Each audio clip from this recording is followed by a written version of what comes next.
Good evening, blessings out there, everybody. It's your man Rod Hickman, generational wealth builders, where poverty ends with us. Listen, super excited to do our local entrepreneur spotlight. And again, I wanted to do this earlier in the week, kind of in honor of Dr. King, and find heroes that have been championing the dream, right? I don't know about a lot of you out there, but in some cases, I feel as if we've lost the dream. We forgot about the dream. It's become more of a nightmare. Well, this person that I have and I'm going to bring to you tonight is someone that after I found out a little bit about him, I was really, really impressed with her track record, what it is that she's doing to help families, right? And again, that's what it's all about. I don't care how big you try to grow. The moment that you stop helping families as a business owner, as a leader in the community, you really are doing yourself a disservice.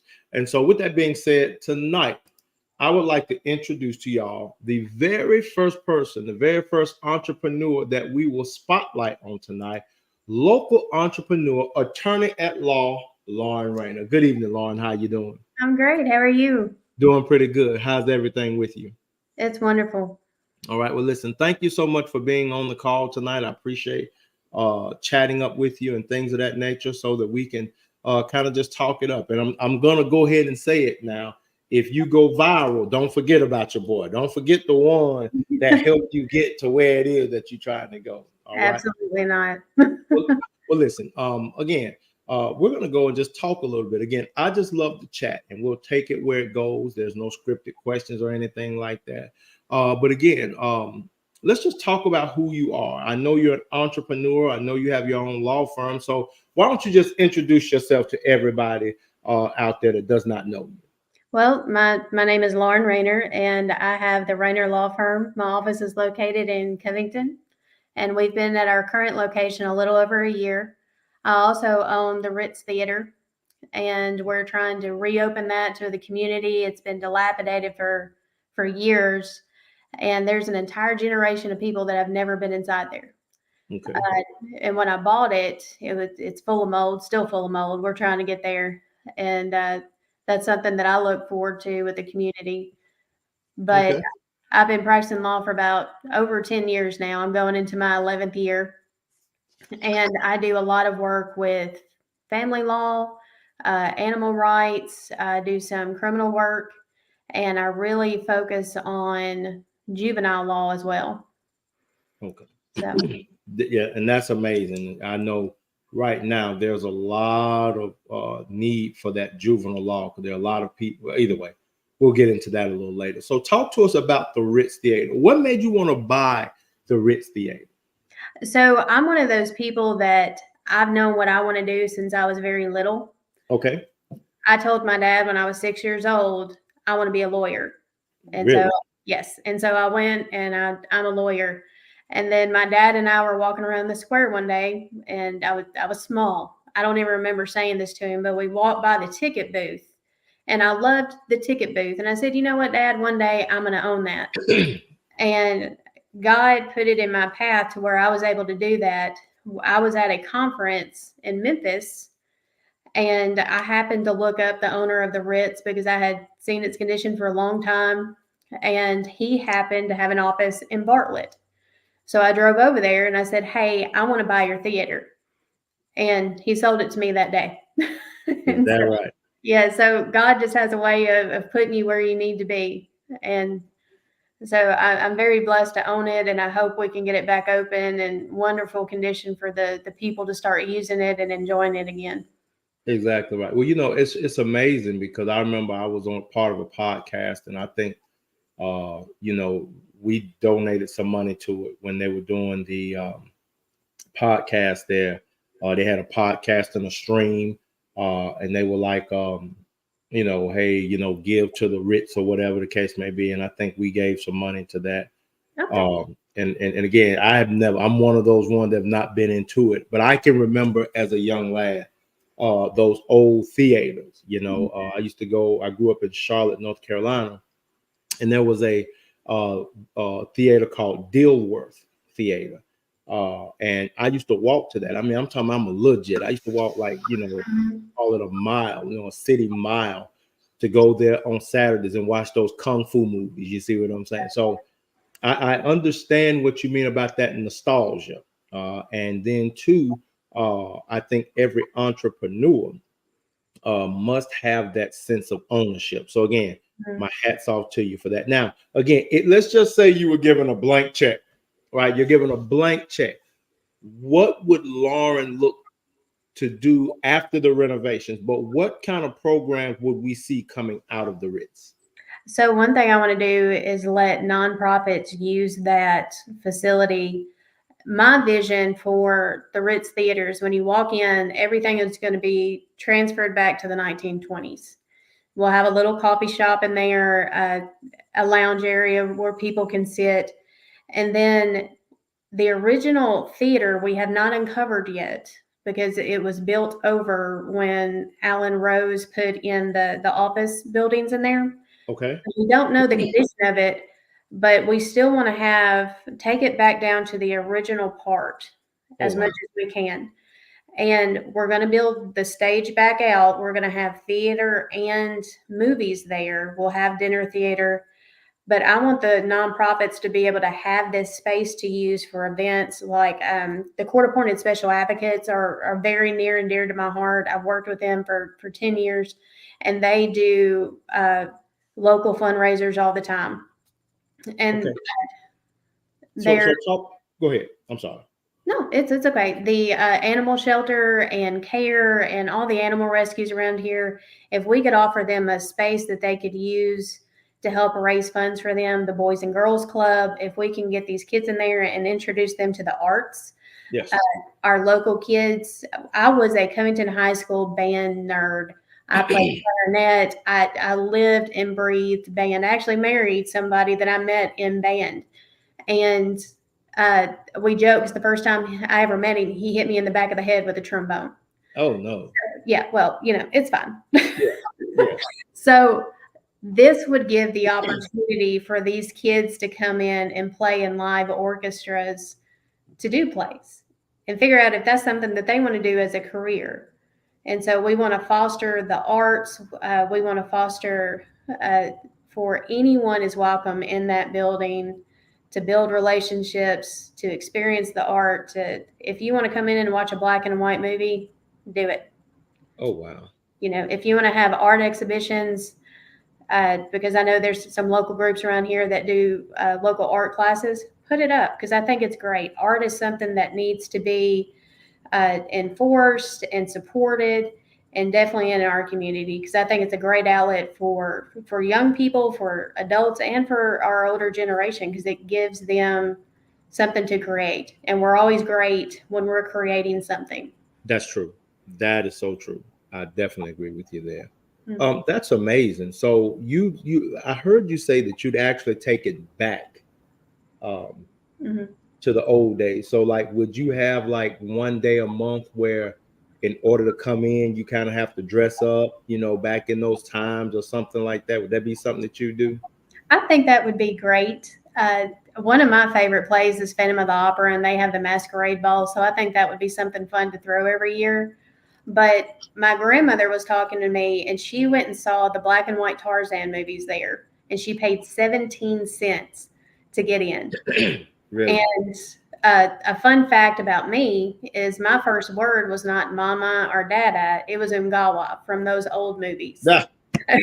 And so when we can do this grand reopening, when you walk in, you're going to walk into the grand chandelier of the 1920s.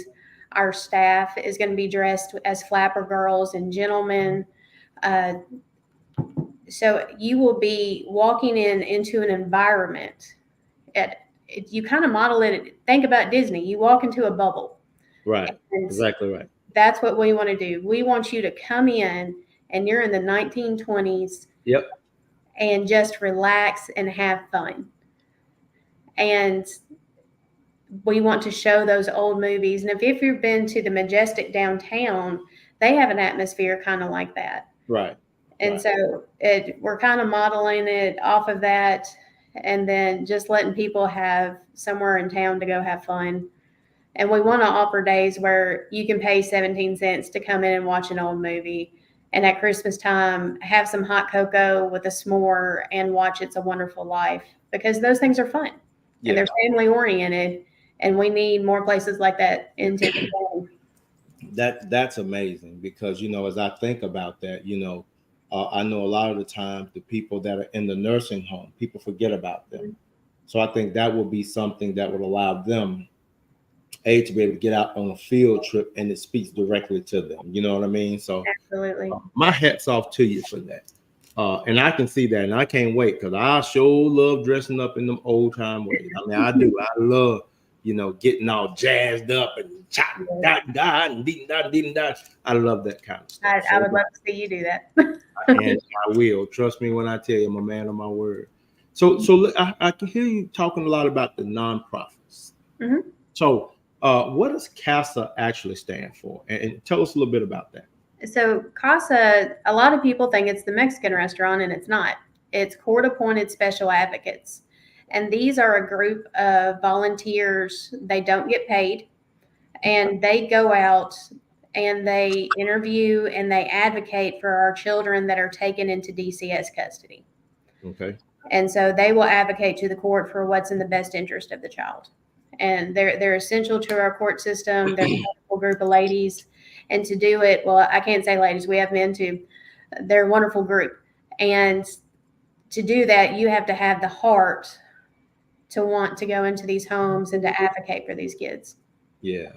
Wow. That's amazing. We need more people like that. And so shout out to those of you that are in CASA. If you want to, you can call some names, or I don't know if they're secret squirrels or whatever, you can't call their name, but let's show them some love if we can. So absolutely.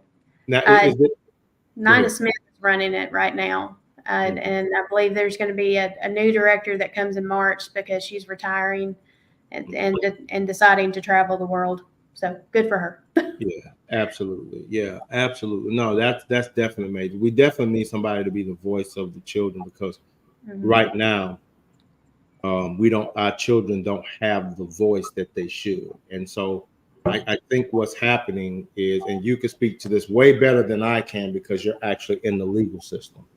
But as an outsider, kind of what I see is, and you can correct me, I see where the children that want a good life, the children that want to, go forth and want to do the right things, their voice is sometimes silenced based on the majority, where you'll have people that are just like, well, all this stuff that's going on about children and their identities and all that there. I don't really want to get into that, but right. It's imperative that you have someone that speaks out for solid principles. Mm-hmm. And if what I'm hearing you say is, it seems like that's what CASA does. CASA actually speaks out for the solid principles for every youth. Is that right? They do. They make recommendations to the court for the two main goals in a dependency and neglect case is, one, to get the parents stable, and two, to find permanency for these kids. And the CASAs make recommendations to help get those parents and the children to that point. And sometimes it's wonderful, and the children are reunited with their parents. And that's the purpose of our juvenile court, is to reunite the children with their parents and get the parents where they can foster a stable and loving home, a healthy home. Right. And then other times it goes the opposite way. And sometimes their recommendations, unfortunately, is termination of parental rights, just because some people can never break that cycle of addiction or other issues that come along. So, but they advocate either way. They always advocate for what's in the best interest, and they will give parents and children steps to take. So a lot of times a parent will be required to take parenting classes. They do alcohol and drug assessments, and they maintain sobriety, maintain employment, maintain stable housing. And these are all things that people without addictions or other mental health issues, we don't think of it as that hard, but the people that have those issues do. And so that's what CASA does, is they help them, and they work with our Department of Children's Services, and they help foster the ability for those parents and children to reach there. That is amazing. I didn't know that. Mhm. You know, because again, I guess unless it's in your face, you don't know it. I mean, I guess, you know, we kind of see stuff, you know, whether it's on the news or whatever. We're like, these new kids, and they just don't know this, that, and the other. But then you have those, you know, who are victims. Mhm. And you know, that's amazing because you know, I think back to how I grew up, you know, and I grew up with a parent that had an addiction. Mhm. Uh, and the life I lived was deplorable. You know, but I thank God that I made it. I thank God that I had just enough resources around me to be able to look and see and make the comparison and say, you know what? I don't want this lifestyle. I'd rather have this. Right. And I'm willing to work for it, right? I'm willing Mhm. to work for it. So again, job well done, and shout out to CASA out there and everybody out there that's working with CASA to speak on behalf of our children. So let's talk a little bit about. I know you also advocate for the pets. So talk to us about that. I am. I'm a huge animal rights advocate. When I was in law school, we started an animal law section and got our animal law classes brought to our law school so that we can learn more.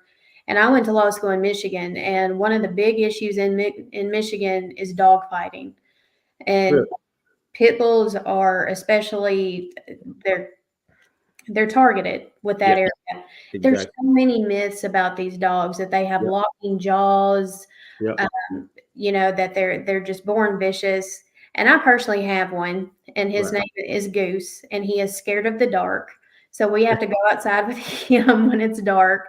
Yeah, Uh, when it was snowing, he did not know what that was, and we barked the entire time. So, he is just this loving, wonderful little ball of energy. But when I was in Michigan, we got to see these dogs that were fighting, mm, and or were being fought. No right. dog is going to do this. Dogs are trained to do this, and a lot of times, our animals are the real victims of That's dog right. fighting. That's right. And so, in my legal career, I have taken on cases where I have to defend an animal neglect or a dog fighting uh, person that's charged with that. Right. However, I do it so that I can protect the dog, because in Tennessee, if you have a dog that is categorized as a fighting dog, Hmm. instant death.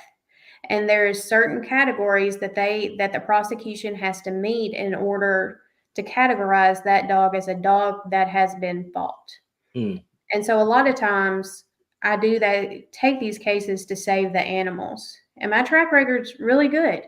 And wow. uh, but it's not just the pit bulls. It's any animal that we have seen that is neglected, we advocate for. I share a lot on my Facebook. Yeah. I share with the the care that's in Tipton County, Yep. uh, Ellen Weedman's group. They're wonderful. I've worked with the Tipton County Animal Shelter, and these animal rescuers have just a huge heart, and all they want to do is help. And it's one of those things that it's never going to end. It's just like Right. our issues in juvenile court. It's never going to end. But if you can help and you can save some, that's why you do it. Exactly right. So, And it's funny you say that because we have a pit bull and her name is Callie. And when I tell you, I've not met a sweeter dog in my mhm, life. She's nothing but a big baby. She's a big puppy. Uh, she happened to be about a 70-pound puppy. mhm, Uh, but you know, the thing is, I mean, will lick you to death, you know, uh, before she hurts a flea. And so, again, I hate that stigma that people put on pit bull because, again, I always look at the owner because dogs are actually a product of their owner. I don't know absolutely. if you know that comedian Bill Burr. I don't know if you ever heard of any of his comedy, but he's a maniac, right? Really. But he was doing one of his stand-up shows, and he was talking about how he had gotten this pit bull dog, and he was like, the pit bull would kind of just be like, rah, rah, you know, this, that, and the other. And he was like, what's going on with this dog? You know what I mean? And he said he took him to a trainer and said, dude, the problem is you. The dog is picking up on your energy. You know, and so if you chill out, the dog will chill out. And I thought that was so funny because that's just like Callie. So I can go in the house and I can do it like, and then she'll hit that little pose like, oh, we're going to play. What's going on? So again, I know it's the owners and the dogs end up taking the fall. Well, listen, again, so it seems as if you spend most of your time volunteering in the community. So you're definitely rooted in the community. Let's talk a little bit about your practice. I know you kind of talked a little bit about it, but what made you really, really want to get into law? Because I remember when I was a child, the first thing that I wanted to be was a fireman. Mm-hmm. And that's because I used to watch them shows, Emergency 911, back in the day, and you used to see them on the fire trucks and stuff like that. You see chips and all that there. So, you know, I used to want to be those guys. But then I would get older and realize that business was more of where I could actually serve. Again, I am a pastor, so I serve in that capacity. But tell me, why law? I mean, I know you said it at the age of 6, but why law? Because I wanted to help people. I think even at 6 years old, I was the kid that brought home every stray animal. I drove my dad nuts. And I would just see things that I wanted to help people do. And there was a lot of shows going on too when I was little, and I would always watch them with my mom. And I loved it when, especially at that age, a strong female attorney would stand up and be able to prove her point and save the day. And they saved someone that was illegally charged, or even a prosecutor that got justice for a victim. And I was like, I want to be that strong person, and I want to help these people. Right. And luckily, he's kind of guided me on my way, because when I went to school, I started off as a music major with a political science dual degree. And I was going through music theory. I did great in music theory, loved band, but ear training and sight singing was not my thing. And so I couldn't pass it. And I was in a public speaking class that happened to be run by a debate coach. Okay. And I was shy. And so I went up and asked him, because I knew, I was like, law is where I want to go. So I've got to hone in on this skill. And I ended up I still have a dual degree. I have a BS in psychology and a BA in political science. But my debate coach took that small town girl that sat in the back of the courtroom and turned me into the person where I can advocate for these people. Okay. So, you know, God said, hey, I know you love music. You can sing in the shower as much as you want to, but your job is to go out here and advocate for these people.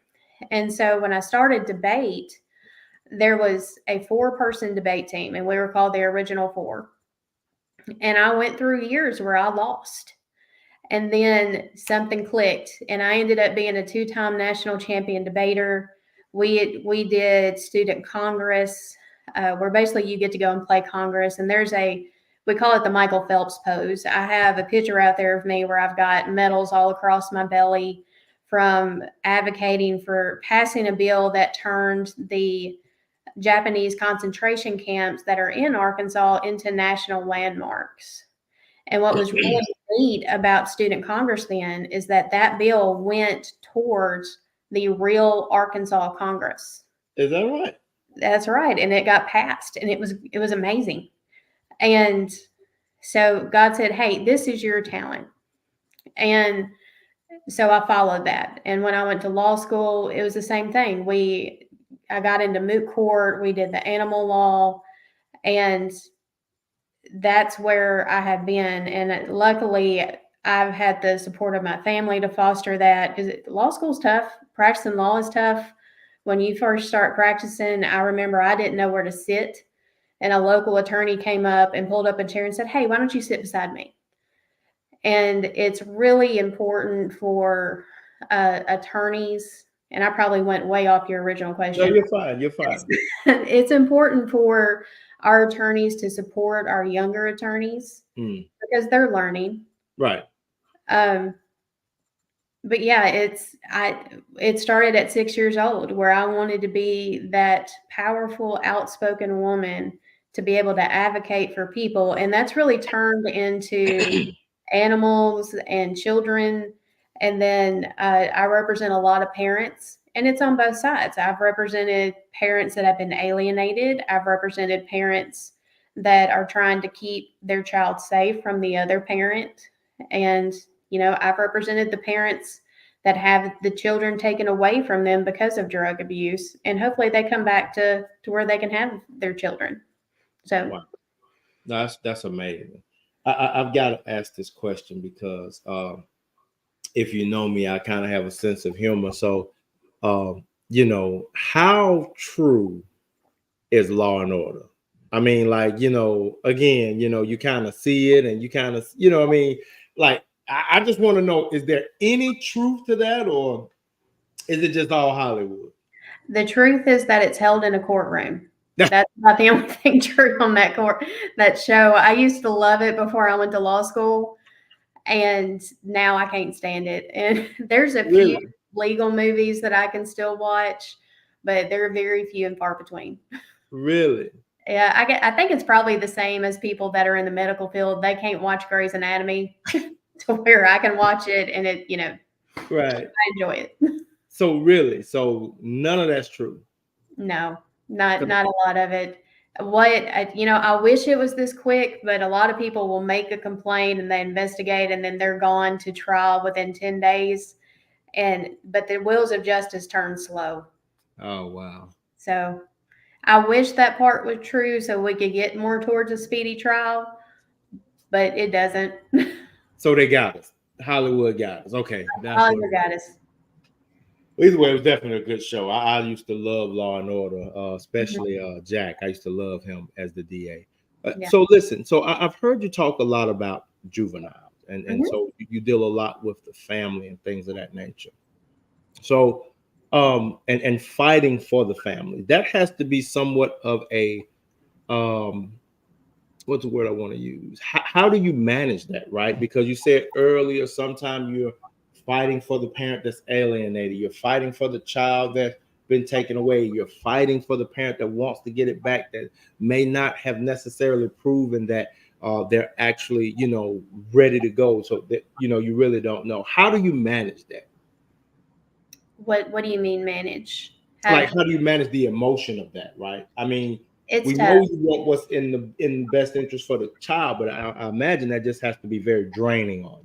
It is. Family law is I would say is probably the most draining area of the law. And that's why there's not a lot of people that specialize in juvenile law and family law, because people are fighting. And it can be in divorces. I've had people fight over a $20 shower head. I have offered to go buy this shower head for someone just so that they would quit fighting over it. But the most draining part and the most stressful part is with children. Because you want to make sure you are not harming a child. So we advocate for our clients. Right. But we also want to make sure that child is taken care of. So if I can, let's talk about what a dependency and neglect petition is. Okay, go ahead. A dependency and neglect petition, it can be filed privately, or it can be by any private attorney, or it can be filed through DCS. DCS is the most common way of filing a dependency and neglect. And in that, there's 3 attorneys. There's the guardian ad litem, which is the attorney that advocates for the child. Yep. And then each parent is appointed an attorney if they qualify pursuant to our standards for affidavits of indigency and all that, the boring stuff. Right. So when you have, I have always considered it a job well done or a blessing if I get to be appointed to represent a child, because I get to advocate for that child's best interest. And I've had cases where a child has dropped down to 1 percentile of their growth, and things have been shoved down their throat where they can't swallow, cauliflower ear, broken bones. I mean, it's awful. The things in Tipton County are awful. A few weeks ago, I had a case where a child who was 2 was in a home that was full of cockroaches, and she was eating her own feces. Jesus.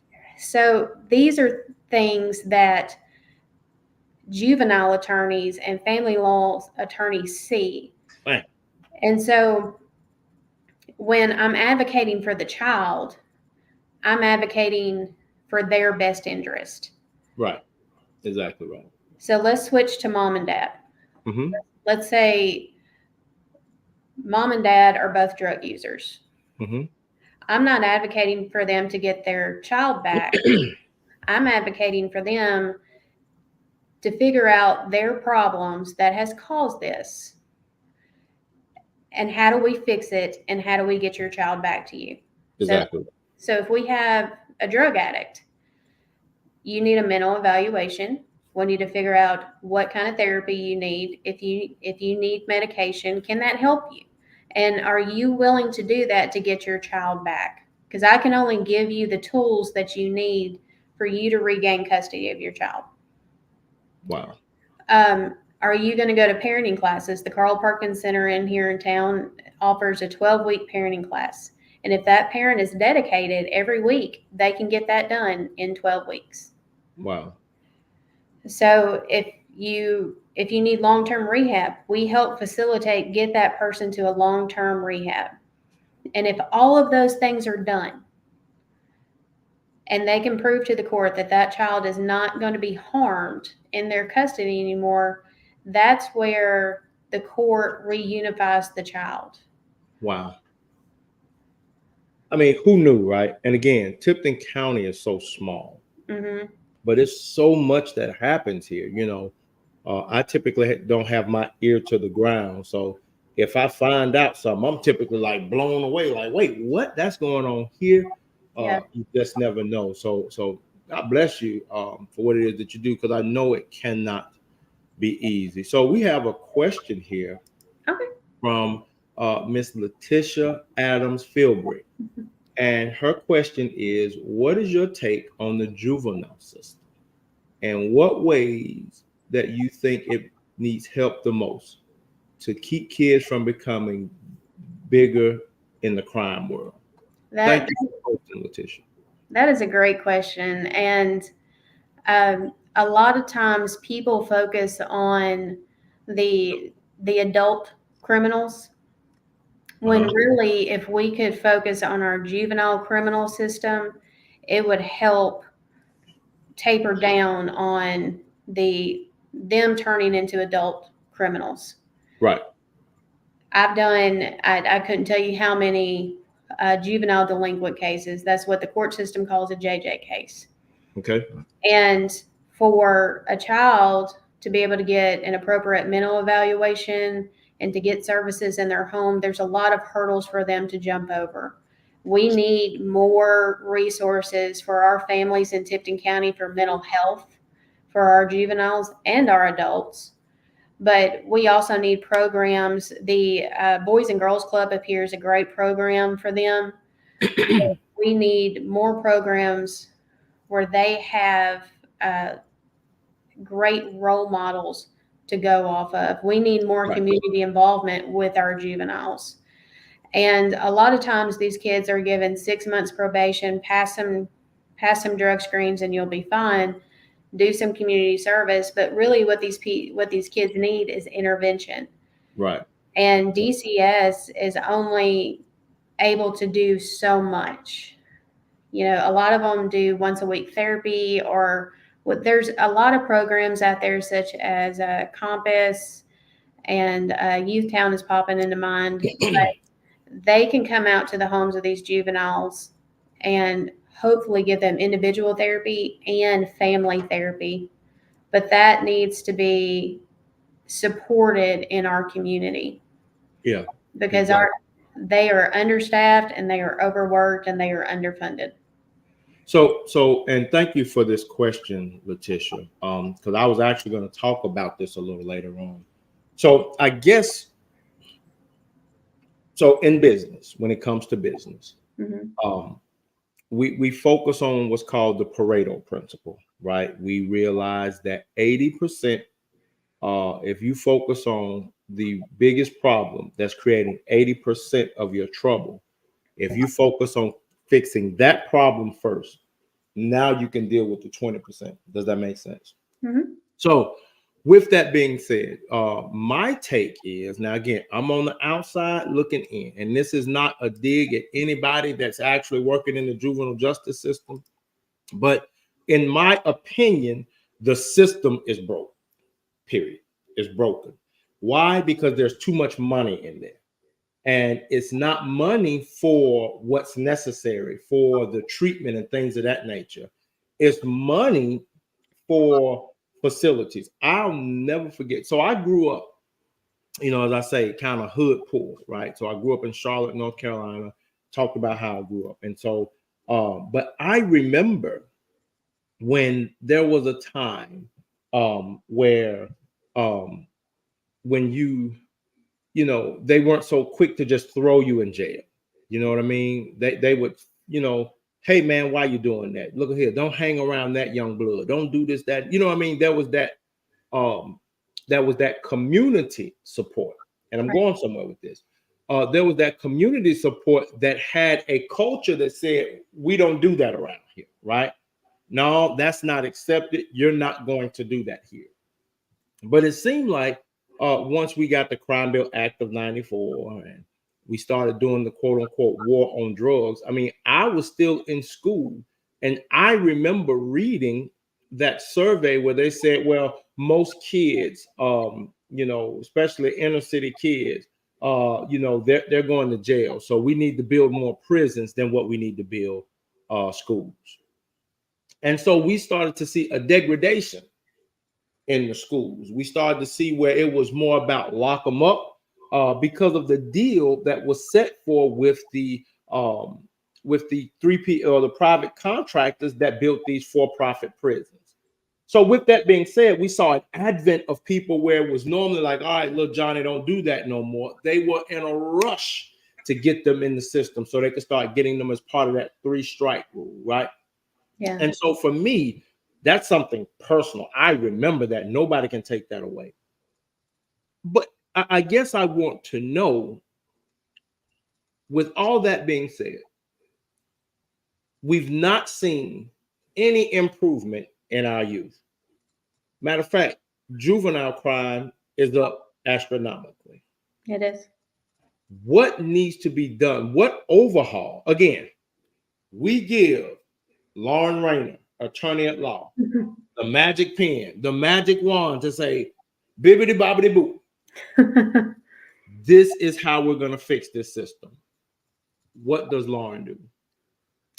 Lauren has a facility with actual mental health providers Okay. that can cater to our juveniles and cater to their parents and give them medical attention. Because a lot of the times, if you have a parent that is an addict or that is wrapped up in the circle of crime, there's Yep. a reason.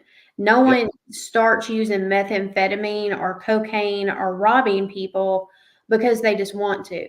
There's Right. some kind of mental health issue there that is undiagnosed, that is not properly medicated. There's a reason for this. And so I would have facilities where people could go and get the services that they need. And that would stop the circle. Hopefully, it's going to take time. Right. It's absolutely going to take time. And I have dealt with the children that are sent to McDowell and to Fayetteware. And a lot of times they come out worse because they're around other juveniles that are worse than what they were doing before. And so they learn the bad behavior. So Right. instead of doing that, one, let's find the root of the problem. And Right. two, let's have a program where we have adult men and women that are actually willing to come in and sponsor these kids and show them how to develop a business plan, just like you do. Because I didn't know how to do that when I was 15 or 16. I'm in my 30s now, and I still don't know how to do that. Right, right. You know, if they want to be a tradesman, let's put them with TCAT and see if they like doing air conditioning, if they like pharmacy tech. Find a passion that they like and Mhm. support it, and realize that they don't have to stay in this circle of crime and drugs, and let them know it's going to be okay and that they as a person matter, and their mental health matters, their health matters, everything about them matters. Yep. That's the only way that we can stop that. Throwing them in a facility or transferring them as an adult and putting them in an adult prison at 18 is not going to fix it. We got to Exactly. figure out what's causing it and Exactly. support these kids. Exactly right. And you said something earlier, and here's the thing: if you know me, you know I'm all about accountability, Mhm. because as the great John Maxwell says, everything rises and falls in leadership, right? So if whatever the leader does, so if you have a good leader, you have good results. If you have a bad leader, you have horrible results. And I think one of the reasons why we're seeing the consistent acceptance of young people to the criminal way is because we don't have community anymore. Mhm. And when I ran for mayor of Covington, that was one of my key points, because the police can't do everything. The sheriff can't do everything. It's not their job, right? It's not their job to raise your children. It's your responsibility. I agree. And I think what happens is, um, whether we acknowledge it or not, you're going to have community, Mhm. whether it's a good community or a toxic community, Mhm. you're going to have a community. And I think what's happening is you have so many people now that for whatever reason, they're fearful in their own community. And so they take the hands-off approach, like, well, we'll just let them, figure it out and do what they want to do. Well, here's an analogy that I just don't think makes any sense. Um, you know, I know you have your son, Raynor, right? Mhm. And I'm quite sure if you put some vegetables over here and you put some candy over here, 10 out of 10 times, he's going to the candy. Absolutely. Why? It's not good for him. It's sweet to him, Right. but it's bad for him. You get what I'm saying? Mhm. And I don't think we thought this thing through uh, when we start giving our children so much levity to be able to say, oh, well, you can make your choices and they their own person and this, that. No. Because I can tell you, I did some stupid stuff when I was younger. I did some stupid stuff, and I ain't going to say it. Even though I know the statute of limitations is long gone, I'm still not snitching. I'm still going to hold my peace, going to the grave with me. But I say that in jest. So how can we get the community to know about this? And I'll say this and then I'll turn it over to you. Because again, we don't see the stats, right? We Mhm. don't see the statistics about the children. We don't hear about it. It's like you hear, oh, okay, these kids did that, but then you don't hear anything else, right? Right. We don't hear about little babies in Tipton County that are eating feces. We don't hear about that, right? We don't hear about that. And I'm not going to say that's blame on us, but again, that's part of the system because it hides that information, in my opinion, and you can tell me better, but it hides that information so nobody gets a chance to say, wait, what? What do you think about that? What do I think about them hiding the information? Yes. Or is that even true? Well, with dependency and neglect petitions, there's a statute that's passed that says that those petitions are private because of the nature of the allegations concerning the children. Mhm. So the public isn't open to that. However, that's where our volunteers and our attorneys come in, and they need to raise awareness. I actually practice a lot in Lauderdale too, and that was where the little girl was eating her feces. But that kind of thing happens. You know, the little boy that was beat so bad and starved to within one percentile, that case was ran through the news, but it was based on the parent's criminal activity. But that has happened before, and it shouldn't just be one high profile case. It should be every kid. One thing in Tipton County that I would love for us to address is that when a baby is born addicted to drugs, that's called a severe abuse.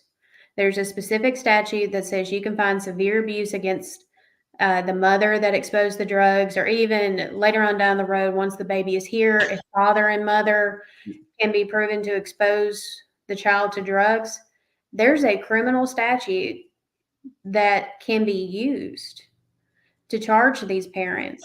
And it doesn't happen very often in Tipton County. I don't know why. I can't fix that. But it does in Lauderdale County. Right.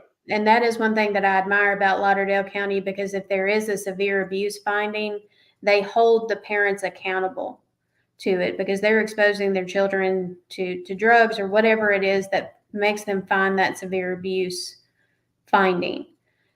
So who would be the one, and I mean to cut you off, but who would be the one that could do that in Tipton County, right? We need support from our district attorneys. And the county shared the same district attorney. It's just the associate district attorney, and I'm not bad mouthing anybody, but the associate district attorneys are the ones that will push these cases along. I've also spoken with the rape crisis doctors in Memphis. One of them is a good friend of mine. And they're concerned because some of the cases don't get pushed forward to trial, or they're just signed off on. And so this is things that they're concerned about, because their victims range from babies all the way up to elderly people. And these are all concerns of people that work in this community. And they're like, why aren't these things being brought to light? Why aren't these things being brought to trial? And I can't give you that answer, but it's a definite deficit that we need to address. Indeed. So even with the dependency and neglect, Tipton County should know the issues that are going on, because our methamphetamine use in Tipton County is awful. Fentanyl is on the rise, and these children are getting exposed. And that problem needs to be addressed and stopped as much as we can. And to do that, we've got to find the rehab and the actual reason as to why these people are doing it. Because if not, these kids are just going to continue in this cycle. Wow. It's a bit disheartening. And like I say, it's sad that it's happening right here, in beautiful Tipton County. Again, I really love this place. But again, it's just really sad to hear these kind of things are going on. But again, I just believe that if we make enough noise about it, I don't know if there's a way where, again, you don't have to say who it is, but if we could say, like, hey, this week we had, 10 severe abuse cases. Mm-hmm. And that's something that's put out there. I think that has a way of really, really kind of helping us realize, man, we need to do more. Because again, I'm a big proponent of community, a huge proponent. I agree.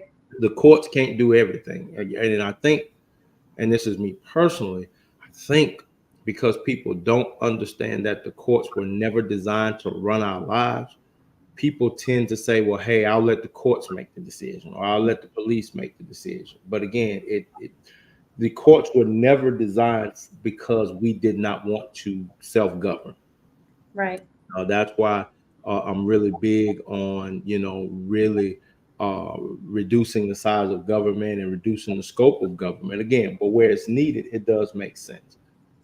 So we'll get ready to get on out of here. I don't know about you, but I've kind of enjoyed this. I enjoyed getting to know you a little bit better. So I've seen a couple of signs Yeah. What we got going on here? Um, well, I'm running for the Tipton County General Sessions juvenile judge position. Judge Peeler has recently retired, Okay. and our county commission appointed Mr. Eckel to fill in the vacancy between now and March 5th. Okay. And both of us are running in the Republican primary. Okay.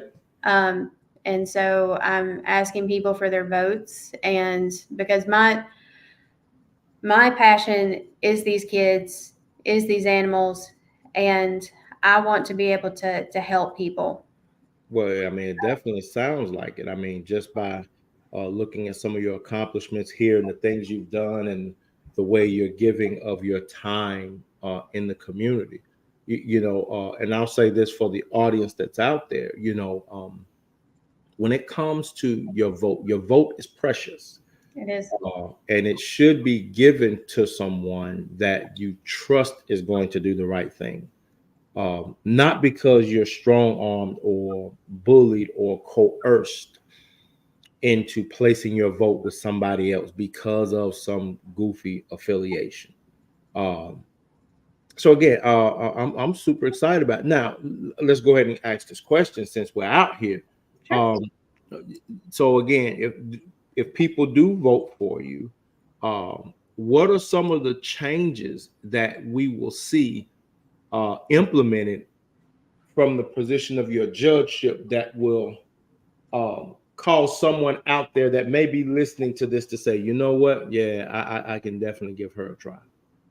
So there's a few answers to that. So our Tipton County General Sessions judge position is unique because it governs 3 areas of the law. The first is criminal. Everyone wants to talk about criminal. So let's talk about that first. I think if someone is a first-time offender and they qualify for diversion, absolutely, I'm going to give you a chance. Okay. Because everyone in our life has messed up at some point. Right. Some of us have gotten caught and some of us haven't. Yeah, well, it happens. Yep. So if you do well, you're supposed to be able to use that diversion. Right. However, when you have these repeat offenders, there's a reason you're repeat offending. And there was a recent article that was ran about a young lady that came to court and she was drunk and her child was taken away from her. That young lady needs help. Right. There's a reason she's an addict. Yes. That child absolutely needed to be taken away from her. Right. But we need to identify the root of her problem. Yes, I believe she needed to be taken into custody, but we need to put her in a rehab and get her a mental health evaluation. And that's what I want to do. If I were to be put into that judge position, and if I can help even 10 to 20% of these people that are reoffenders figure out why they're doing this and stop it, it stops that child from being endangered. Exactly right. We want to lessen the trauma on the kids. Yes. So, if you're a repeat offender, I think we need to figure out why you're doing this and put a stop to it. If we go over to the second part of it, the juvenile law, I have the experience to understand the juvenile law because I've been doing it for over 10 years. And juvenile law is one of those that it's gray and it's hard. And that's why a lot of people don't do it because of, one, the emotions that come in, the things you hear, but also there is different rules between what petitions are governed by juvenile procedure versus civil procedure. And you have to know those nuances. You have to know those nuances on how to give a juvenile delinquent the right resources he or she needs. Right. So I want to help in that area to make sure that these families and these juveniles get what they need. And hopefully we can get some more funding in this county for those resources. The third part that General Sessions deals with is your civil court. So anything that's a claim under $25,000 goes in front of our General Sessions civil court. There's not a lot of reform you can do there because the law is the law. Right, and right.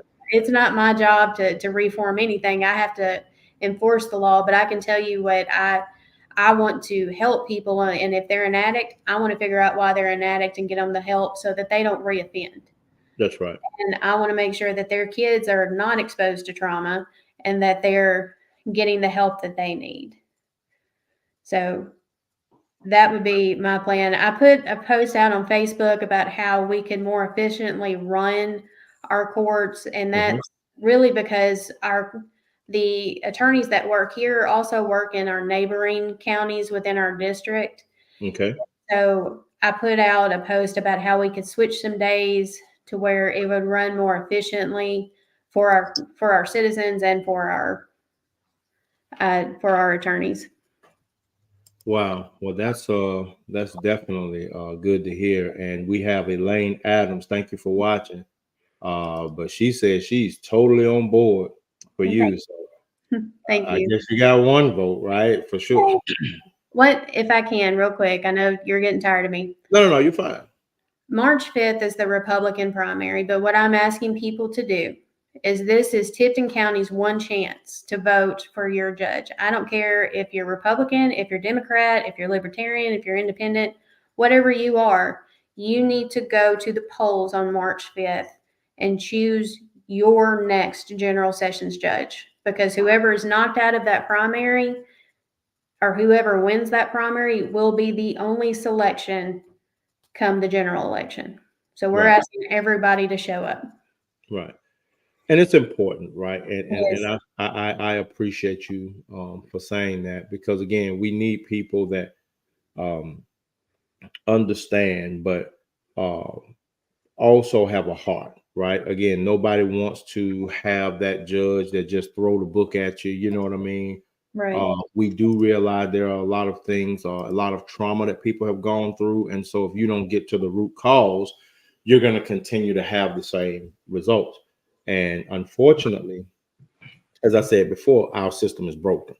And the system is broken because it incentivizes locking people up. Now, again, if you do the crime, you know what I mean? Again, especially if it's something egregious, then you know what I'm saying? I'm big time like, hey, I better not say it because I might lose some ratings when I say it. But again, I have my views. But when it comes to our children, you just kind of look, and what I see is children that don't have any hope.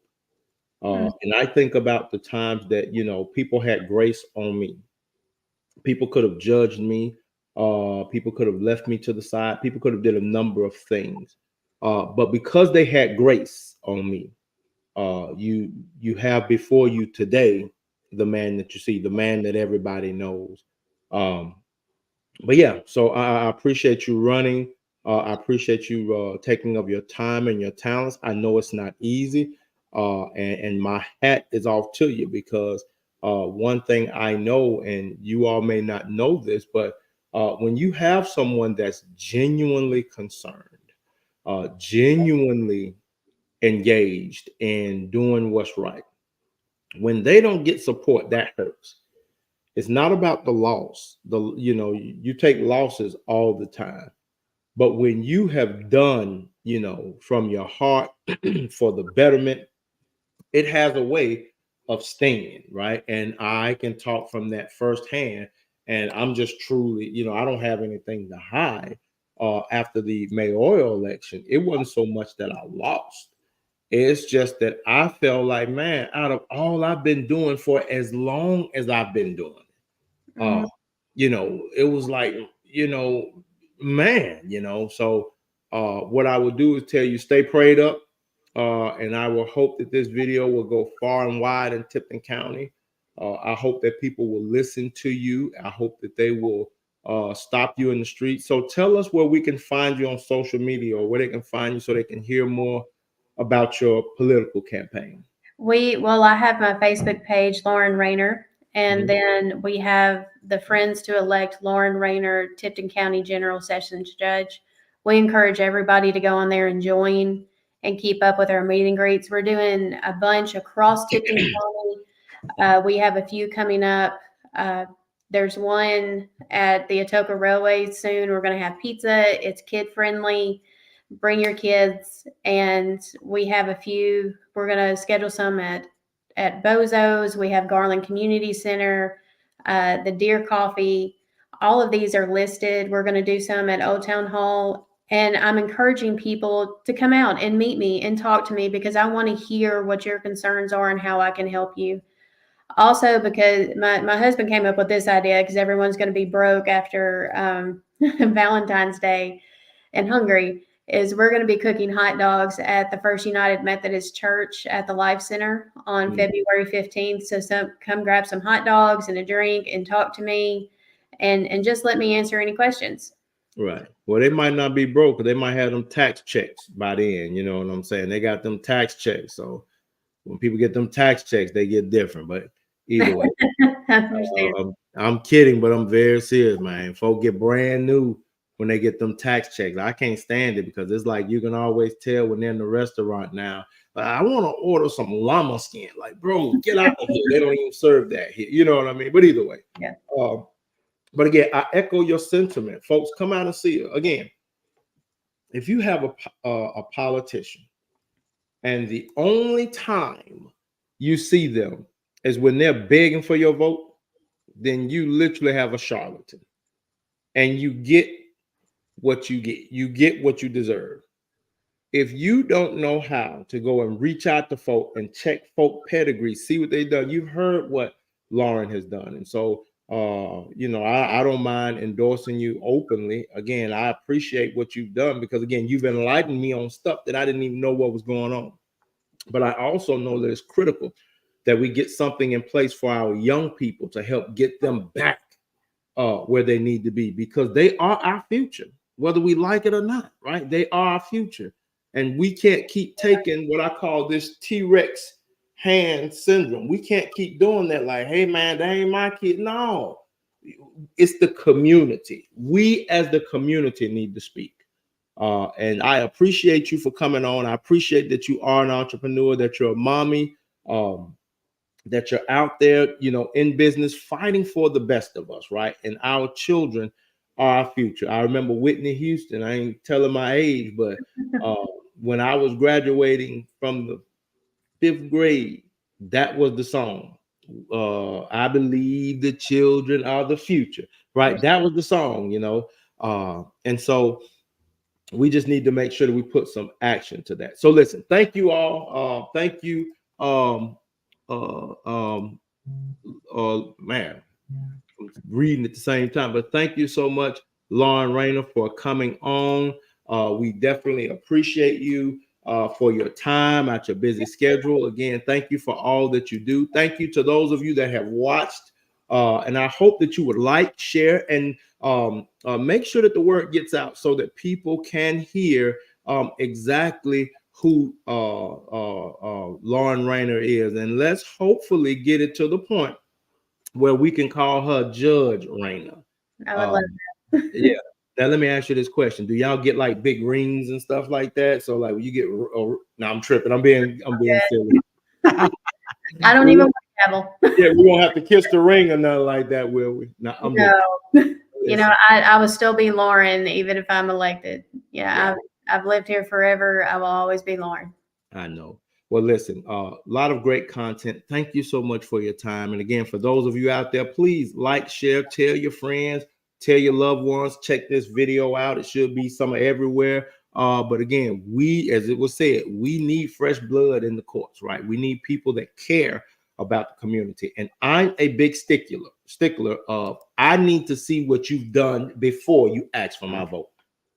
And you definitely passed the sniff test for me. So I thank you for your time. Well, listen, to those of you out there, again, I hope you will continue to support Raynor in her run for judgeship.